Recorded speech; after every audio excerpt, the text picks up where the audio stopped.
Howdy, y'all. This is Dana Tenney. I am doing a background on my kind of family history and its culture. I'm doing this for Professor Church's class, culture. Let's see. Started off, I'll just give you just some basics on my ethnic background. If you look at me, it's pretty obvious. I'm white, very white. Um, a little bit of my family. There's not a ton of different ethnicities throughout my family. Very few mixed people mixed with this or that. It's very just similar the whole way around. Um, Personally, I don't know any other tennies that are any other ethnicity or anything. I'm pretty sure we're all just very white. um, Along with that, though, I do have German ties as well as Scottish ties. Tenny is the Scottish, and then on my mother's side, the Havman, that's where the Germans come from. Again, very predominantly white areas where this is from. A small, interesting thing, it's kind of cool, but it is what it is. It's Native American.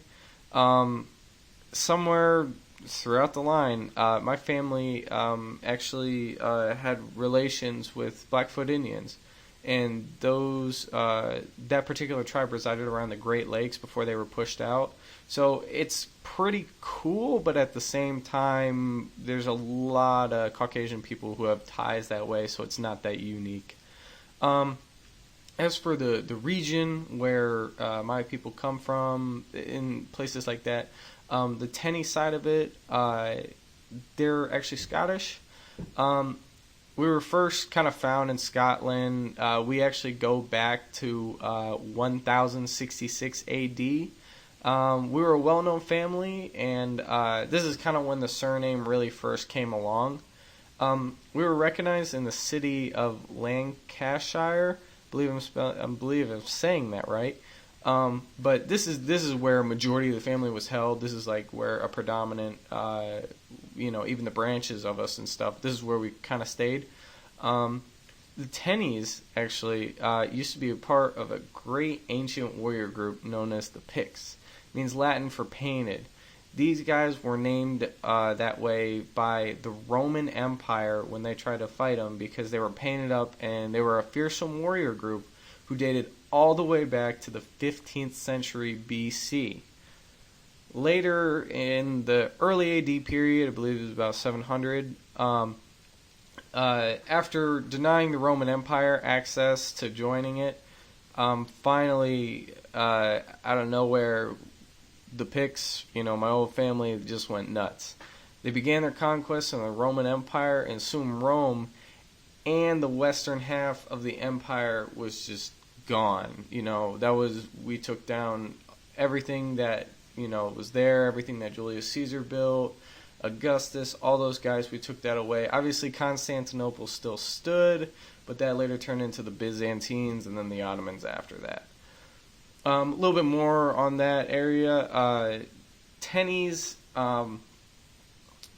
here in the United States, we have small regional presences. The common places where tennies are concentrated is generally in Massachusetts and as well as West Virginia. I have a lot of family in West Virginia and quite a few family in Massachusetts. Switching over to my mother's half, very short, but at the same time, not.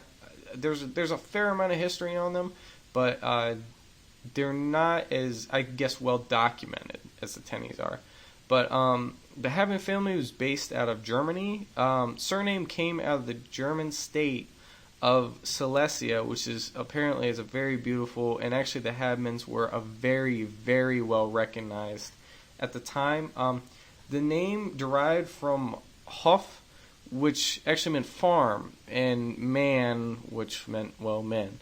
The Havmans were farmers. So on that side of it, one side we were kind of warriors, and then on the other side of it, there's us where we were just simple farmers, but we did our job, which is awesome.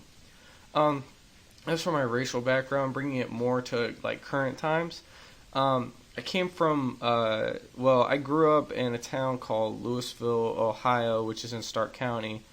Louisville, Ohio, the best way I could put it, it's not predominantly white, it's all white. Louisville is 98.3% white, according to the 2010 census. No other ethnicities have a full percentage in the population total, which means everybody else is at a point something percent. My 4 years going to high school, four African Americans had gone through the school. Two were mixed, which I wouldn't say takes away, but it does mean that two parents were, essentially white. So it's a very, one-sided town, and it's kind of, to an extent, sort of ignorant. But it's just very rare to see anybody else who's not kind of local to that area around. As for more into like the local background, everything surrounding me, despite Louisville being a town that I grew up in, it was very small, and we had cities like Massillon and Canton around us, and this is where Stark County comes into play. Stark County had a population of 375,586. Stark County is really well known for its football between Massillon Tigers, McKinley Bulldogs, and the Pro Football Hall of Fame. So it's very football oriented. I went through high school playing football. I had a decent career, so it was a blast, and I'm still a huge fan today. Like I said, football is well known, but there's actually a lot of travelers who come through this county using the Akron-Canton Airport. Ironically, Fawcett Stadium, which is the Pro Football Hall of Fame stadium, and the McKinley Bulldogs Stadium, was used as the World Championships for American football, which was pretty awesome. And a little more towards the politics. This is not my favorite part, but even though all of Ohio is a swing state, Stark County is considered a huge part of that, and many candidates do drop by. When Mitt Romney was running, he actually dropped by, and I believe another Republican candidate and one other Democratic. I believe we had 3 possible presidential candidates dropping through. But a couple fun facts to finish this off. Fred Tenney, the man, the myth, the legend, was a Major League Baseball player from 1894 to 1911. Yeah, I know it was a long time ago, but still. He was part of a team that won the National League pennant in 1897 and 1898. He also led the league in runs scored in 1908.